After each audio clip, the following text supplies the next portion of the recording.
ही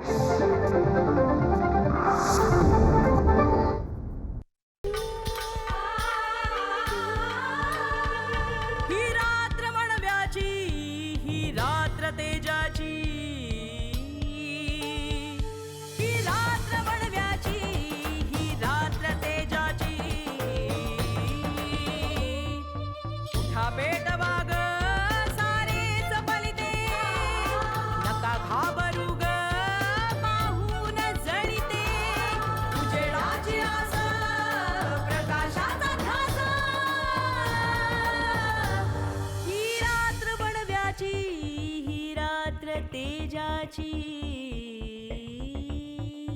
जरी संकटे चाल येती करुणी हो, जरी दुःख झरते नयना मधुनी हो, करा सामना त्या लढा संकटाशी. बदलेल सारे पुन्हा तूच उरशी हो. ही रात्र वणव्याची, ही रात्र तेजाची.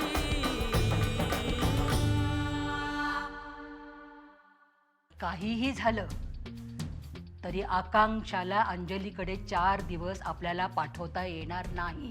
आई! ही सगळी माणसं कशी आणि कोणासाठी बांधली गेली आहेत हा खरा मोठा प्रश्न आहे. माणसं ओळखायची कशी? त्यांच्या चांगुलपणाच्या आधारावर की त्यांच्या उद्देशपूर्ण वागण्यावरून? उत्तर अवघड आहे. माणसं ओळखणं, वरवर आपुलकीनं वागणारी माणसं, सलगीनं वागण्यामध्ये लपवलेला आपला स्वार्थ शोधणारी माणसं, वगैरे वगैरे वगैरे वगैरे. पण आता ही सुद्धा एक कला होत बसली आहे बरं का. त्याला रिलेशन मॅनेजमेंट असं म्हणायला लागलेत लोक.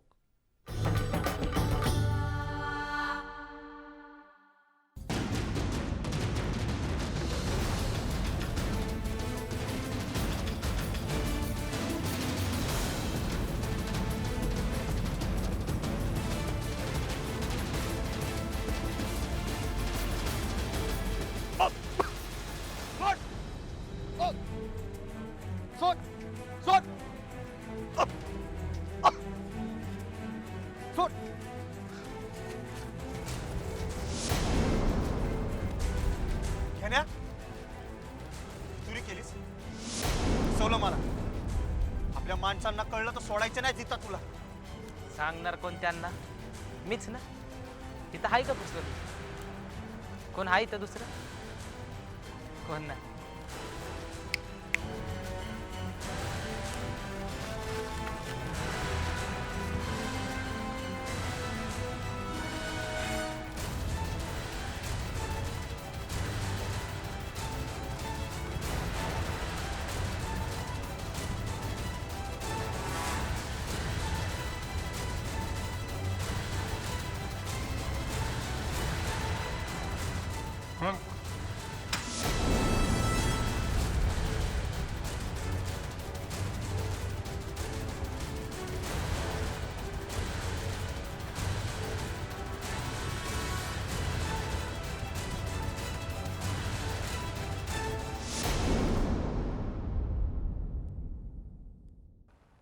होय होय होय साहेब.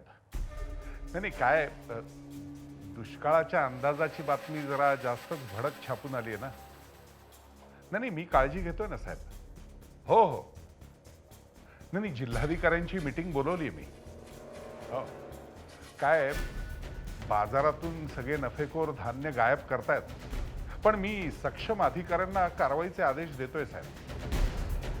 होय साहेब. नाही तसं नाही साहेब. काय झालंय, दुष्काळाच्या बातमीमुळे बेगमी म्हणून लोक जरा जास्तच धान्य खरेदी करतायत, त्यामुळे. हां हां. हो हो होय साहेब. हो हो हो. नाही हां हां. ठीक आहे सर, ठीक आहे. धन्यवाद.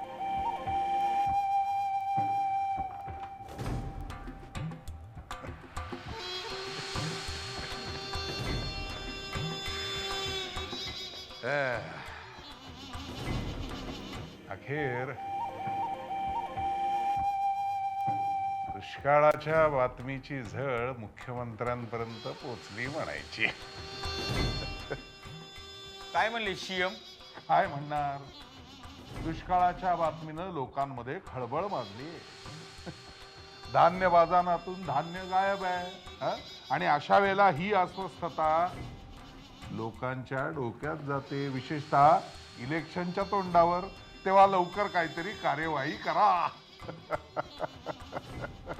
साहेब, सगळीकडे दुकानांच्या पुढे रांगाच रांगा लागल्यात. विराटनगरमध्ये लोकांच्या थवेच्या थवे हातात पिशव्या घेऊन फिरतायत. मी तर 25 पोती गहू आणि तांदूळ आधीच घरी आणून ठेवलेत. हो,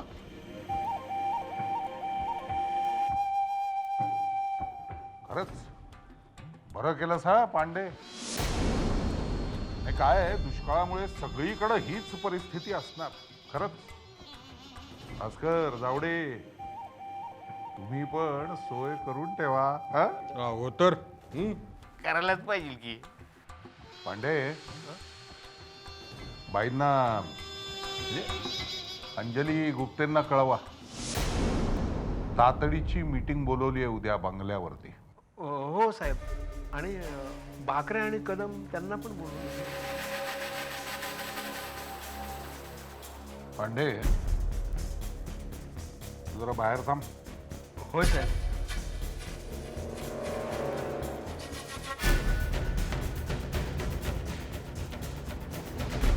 आईला खुळसटच आहे.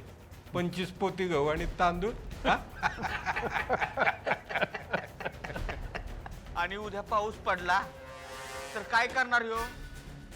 25 पोती गहून 25 पोती तांदूळ घेतले, कुठं कुठं गाव जेवण घालणार?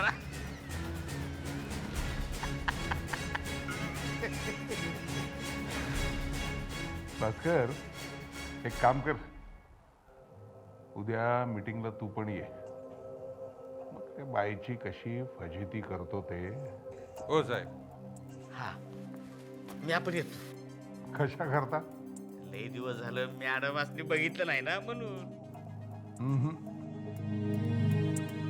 असं काय करतासा साहेब? जावडे साहेब एकदा नाही म्हणले ना, मग नाही. हा.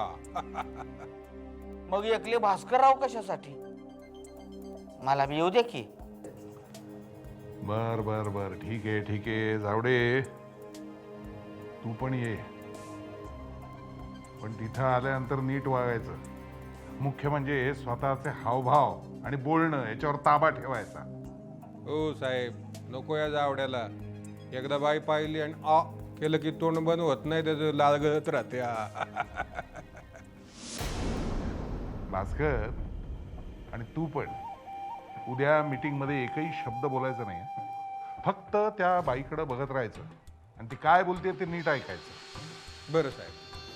साहेब, त्या लानूला. ए, तू इथं काय करतो रे? राजेश, तू पण बाहेर जा. हा कुस्तीचा आखाडा नाही, वेगळा आखाडा आहे. साहेब, त्या लानूला माझ्या माणसांनी परत पकडलंय. असं?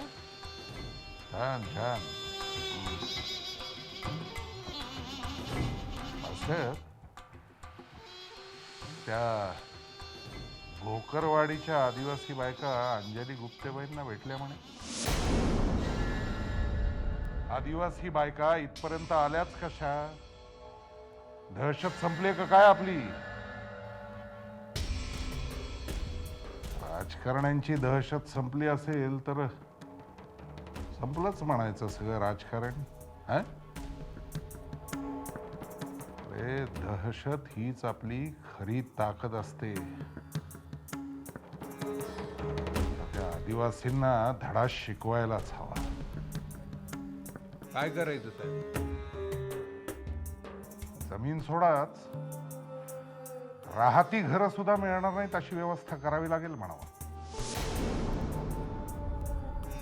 मग त्या लानूचं काय करू साहेब?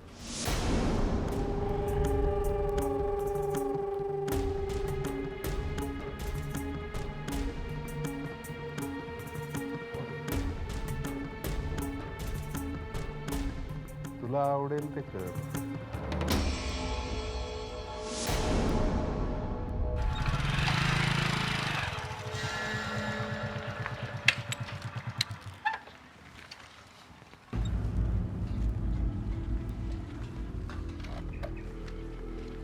काय झालं अजय? याच्या आधी तुला कधी असा बघितला नाही. Any problem?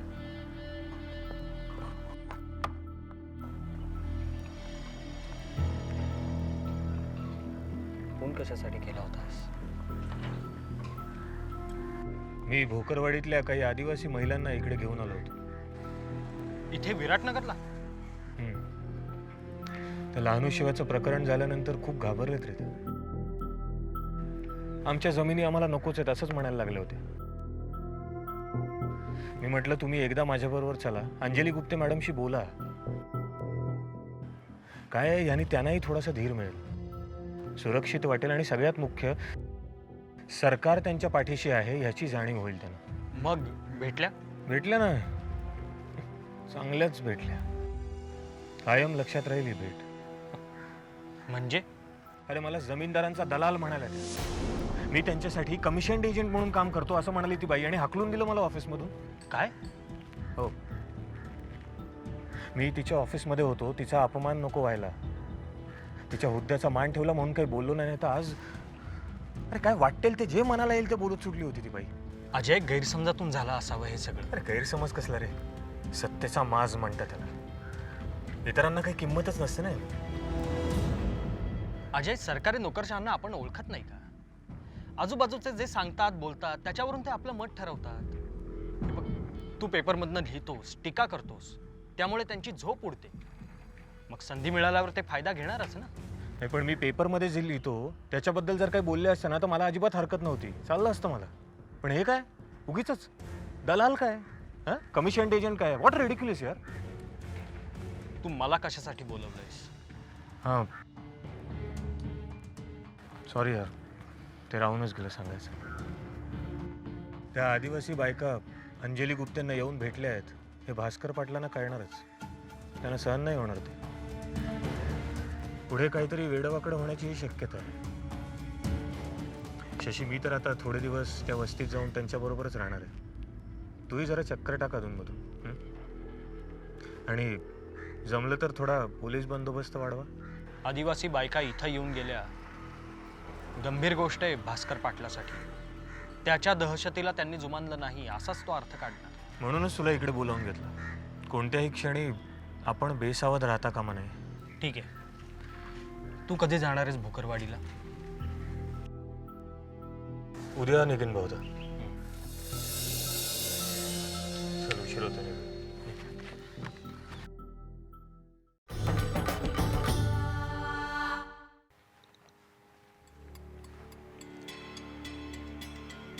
येस. मॅडम, पुरोहित साहेबांच्या पीएचा फोन आला होता. तातडीची मीटिंग बोलवली आहे त्यांनी. कशाबद्दल? ते दुष्काळाच्या बातम्या ज्या काही पसरल्या त्याच्यामुळे जी काही अस्वस्थता निर्माण झाली आहे आणि बाजारामध्ये जी काही अन्न टंचाई निर्माण झाली आहे त्याच्या पार्श्वभूमीवर. अजून 3 महिने आहेत पावसाला. पेपरमधून ही दुष्काळाची बातमी काय छापून येते? धान्य टंचाई काय निर्माण होतीये? मला यात काहीतरी गोड बंगाल वाटते. ठीक आहे, कधी आहे मीटिंग? सकाळी 11 वाजता बंगल्यावर. कुठे म्हणाला? नटवरलाल साहेबांच्या बंगल्यावर. ही कोणती जागा आहे? नाही मॅडम, याच्या आधीच्या सर्व जिल्हाधिकाऱ्यांना नटवरलाल साहेब मीटिंगसाठी बंगल्यावरच बोलवायचे. पण बंगल्यावर कशासाठी? मीटिंग इथे व्हायला हवी. इथे कॉन्फरन्स हॉल आहे ना, हे सरकारी काम आहे. मग मीटिंग ऑफिसमध्येच व्हायला हवी. त्यांना कळवून टाका, मी कोणाच्याही बंगल्या फिंगल्यावर येणार नाही. हे नटवरलाल साहेबांना आवडणार नाही. त्याची काळजी तुम्ही करू नका. कायद्याप्रमाणे नियमाप्रमाणे मीटिंग कुठे व्हायला हवी? इथे कलेक्टर ऑफिसमध्ये. That's all. कळवून टाका. Yes madam. Good morning madam. Good morning. बाकरेंनी आपल्याला कल्पना दिली असेलच मीटिंगची.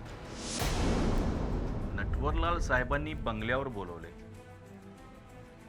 कदम, तुम्हाला ह्यात काही गैर वाटत नाही? पुरोहितांनी बंगल्यावर बोलवले मीटिंगसाठी म्हणून. गैर? मी समजलो नाही मॅडम. पुरोहित राहतात कुठे? त्यांच्या खासगी बंगल्यावर ना? Yes madam. तुम्ही कोणाचे नोकर आहात? सरकारचे की नटवरलालचे? आपण सगळे सरकारचे नोकर आहोत ना? Yes madam. सरकार त्याचसाठी पगार देतं ना आपल्याला? Yes madam. मग सरकारी कामं सरकारी इमारतीत व्हायला नको? नटवरलाल पुरोहितांना मीटिंग घ्यायचीच असेल तर त्यांनी इथे सरकारी इमारतीत घ्यावी. Yes madam. बंगल्यावर वगैरे नाही. या सगळ्या जुन्या प्रथा बंद व्हायला हव्यात. बोलवलं मंत्र्यांनी की चालले धावत. 5-5 तास बसवून ठेवतात दारामध्ये कुत्र्यासारखं. मी बघितली तसली आचार माणसं. मला लोकांसाठी काम करायचंय. मी लोकांना आणि सरकारला बांधीलय. मला कोणा मंत्र्याची मर्जी राखायची गरज नाही. Yes madam. निघा तुम्ही.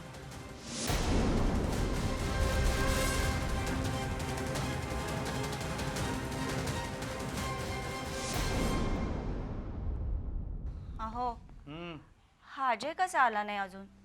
सकाळपासून गेलाय, दुपारी जेवायला येईन म्हणाला होता. येईल ग, अडकला असेल कामात कुठेतरी. नाही हो, त्याचं चित्त थाऱ्यावर नाहीये. का? काय झालं?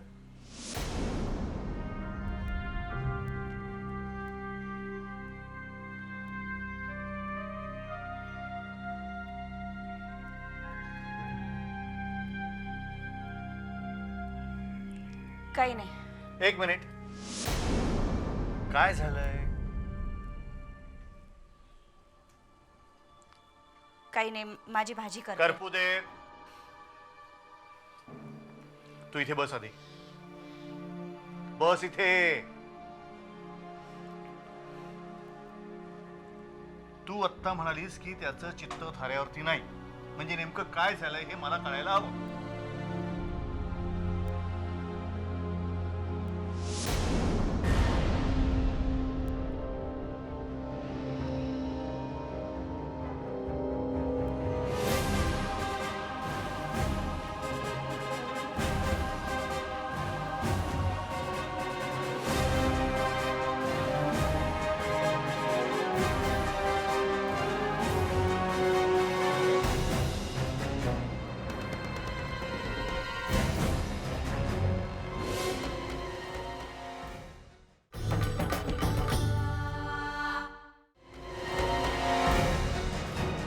तुम्हाला त्रास होईल म्हणून सांगणार नव्हते, पण हे असं झालं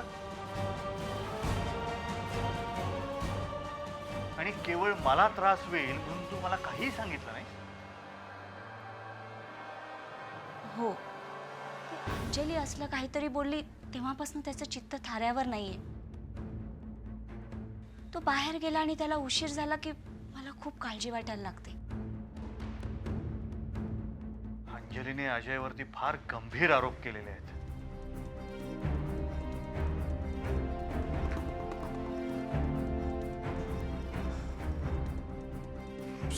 सॉरी आज पण यायला उशीर झाला. Really sorry. मला उशीर झाला ना, हिचं लगेच बीपी वाढतं.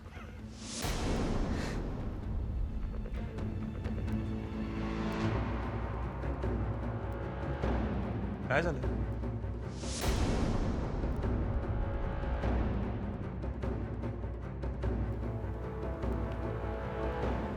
एवढं सगळं झालं तरी मला सांगावंसं नाही वाटलं तुला?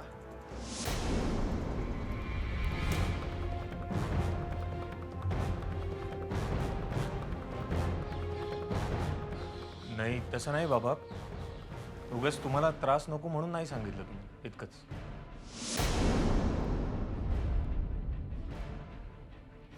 पण एका अर्थी बरंच झालं बाबा. आपण दोघं मिळून तिला जे समजावण्याचा प्रयत्न करत होतो ना, ते आता कळेल.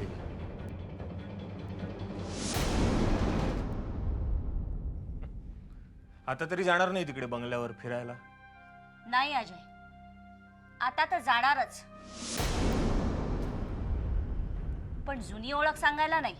मग ती अजयला असं का बोलली हे विचारायला. नाही आई, तू असं काहीही करणार नाहीयेस, प्लीज. माझा झालाय तितका अपमान पुरेसा आहे.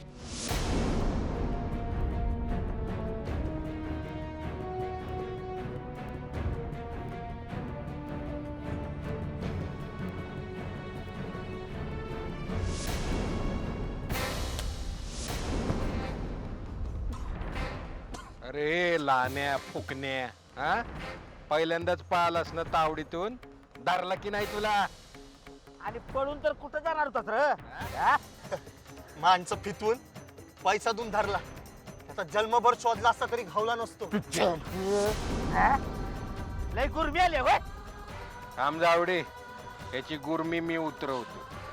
अरे बेन्या, ए बेन्या, मोची आण रे, जा पटकन आण लवकर. हं? काय रे लाण्या, हं? तुझा ताटा आता चांगलाच उतरवतो. ए बस रे त्याच्या पायावर, बस. ए धर त्याचा हात, कळत नाही का बाडव्या तुला? हं? लानू शेठ, हो लानू शेठ, आता इथंच झोपायचं बरं का? तुमच्यासाठी अंथरुणाची व्यवस्था केली आहे. हे पाणी पाणी पाचतो बघा तुम्हाला. हा चला, लय आवडती ना रे तुम्हाला आदिवाशांना. पिऊन टल्ली होता ना, आता टल्ली व्हायचं, टल्ली डायरेक्ट वरती शुद्धीवर यायचं बरं का? चला पी बाळा पी, आ करा आ.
राजकारण आणि दहशत या आता एकाच नाण्याच्या दोन बाजू झालेल्या आहेत. जितकी दहशत जास्त, जितकी त्या दहशतीची व्याप्ती जास्त, तेवढा बलाढ्य असा तो राजकारणी किंवा तथाकथित नेता, असं जसं काही म्हणजे समीकरणच झालेलं दिसतंय. गुन्हेगारी प्रवृत्तीचे लोकच दहशतीच्या जोरावरती हा निवडणुकांचा खेळ खेळताना जिंकतात, सत्ताधीश होतात. मग त्याच्यामधूनच सरकारी किंवा खाजगी मिळकतींना आगी लावणं असो, दलित शोषितांना जीवे मारणं असो, जाळून टाकणं असो, विरोध करणाऱ्या कर्तव्यदक्ष अधिकाऱ्यांना पेटवून देणं असो, असे सगळे प्रकार सर्रास घडायला लागलेले आहेत. हे सहन करता कामा नये. असं कुठे आसपास घडत असेल तर आमच्यापर्यंत पोचवा. आम्हाला योग्य वाटलं तर आम्ही आपले अनुभव इतरांपर्यंत पोहोचवू. आमच्या संपर्काचा पत्ता आहे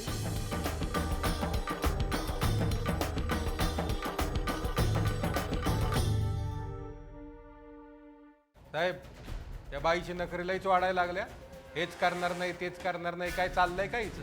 कोणी अधिकार दिला तिला? ही बातमी ज्याने कोणी छापली म्हणजे त्या ज्योतिषांनी, त्यांना ऑफिसमध्ये ताबडतोब बोलवून घ्या.